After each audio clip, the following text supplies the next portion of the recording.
Hey guys, happy October 14th, Thursday evening. I wanted to share some content tonight on exactly where we are in the housing market in terms of supply and demand, and where we expect that to lead us through the balance of this year and into 2022.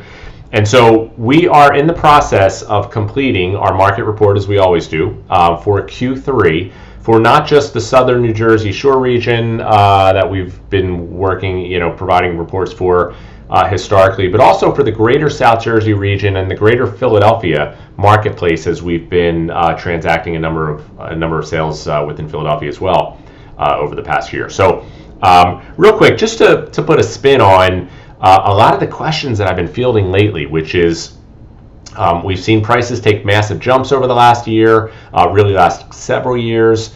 What is going to happen in 2022? I've had a couple questions recently about some of the articles that some of my clients have read about hedge funds and some of the institutional purchases in the real estate space, and just what is all this going to mean in terms of price appreciation as we move into 2022. And so I'm going to share my screen here.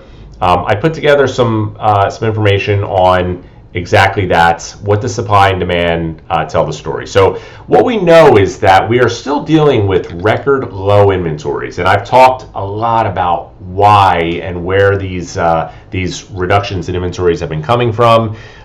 We've gone through obviously a health crisis that's caused a couple of things. Number one, some concern over sellers wanting to move and feeling safe moving in this environment.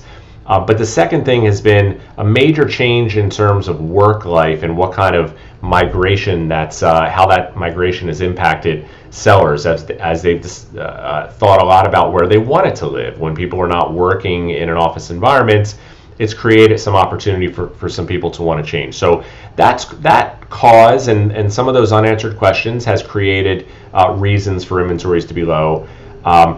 Third and really big one that we're experiencing is, great, I can sell my home for more money than I ever could before, but where the heck am I going to go? So that's a reason that's also causing some hesitation.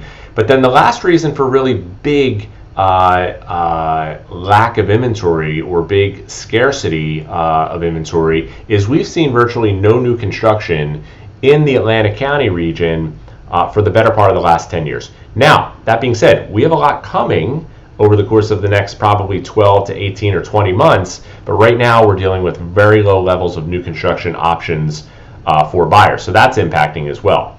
On the flip side, what's happening with demand is we still have very, very high demand. We have the millennial demographic generation is coming into their home buying years and will continue to over the course of the next 2, 3, 4 years, which is going to be the largest shift in an uptick in first-time homebuyer activity than we've ever experienced, and it comes at a time when we have record low inventory. So that's a big reason why we're seeing massive jumps in terms of price appreciation.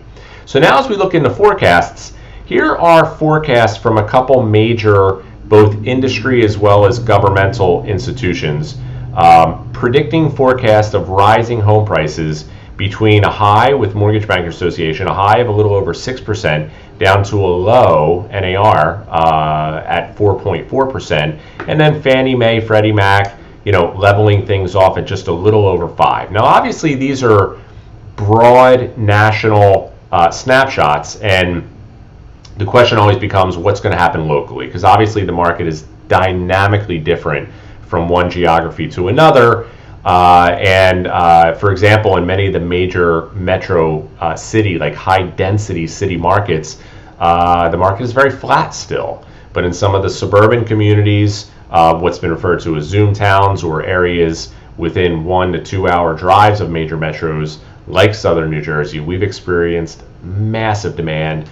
And that gets me to the next question is, what are we going to see in terms of price appreciation and where our predictions are?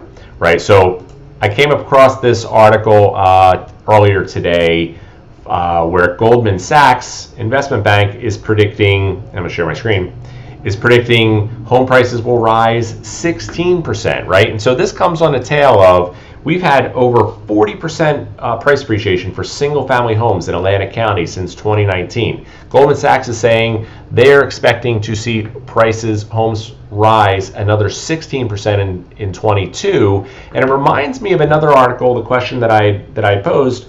A lot of my clients and friends are saying they're hearing about all of these stories of hedge funds making institutional purchases. Now, truth be told, we're not seeing a huge amount of hedge fund or institutional acquisition locally over the course of the last. I've seen a lot of small investment acquisitions, meaning local and sometimes regional investors buying, 6, 10, 12, maybe 20 or 30 investment properties, not the tens of thousands like some of these hedge funds are investing in. So a little bit of a different dynamic, but it calls to question when you look at articles like Goldman's prediction, right?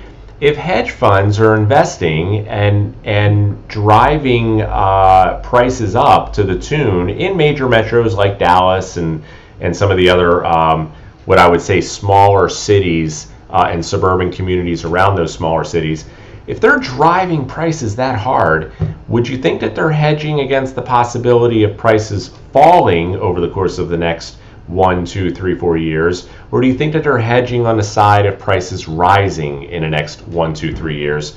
And so, that's a big part of, I think, what we're seeing nationally from the hedge funds as well as an investment bank like Goldman Sachs, which is seeing exactly what I just shared. We have crazy changes in some of the pandemic-induced migration patterns, this big increase of millennials entering their home buying time of their life, combined with record low demands. We're going to see some big increases, right? Some parts of the country, I believe, are going to see some more modest gains, maybe relatively flat if they're in more densely populated cities. But when you get into some of these suburban communities where they're still lacking new construction and are experiencing super high demand, I think we have the potential to see some, big increases. Again, just to summarize, I'm going to have the full market report for most of the region within the next week to 10 days.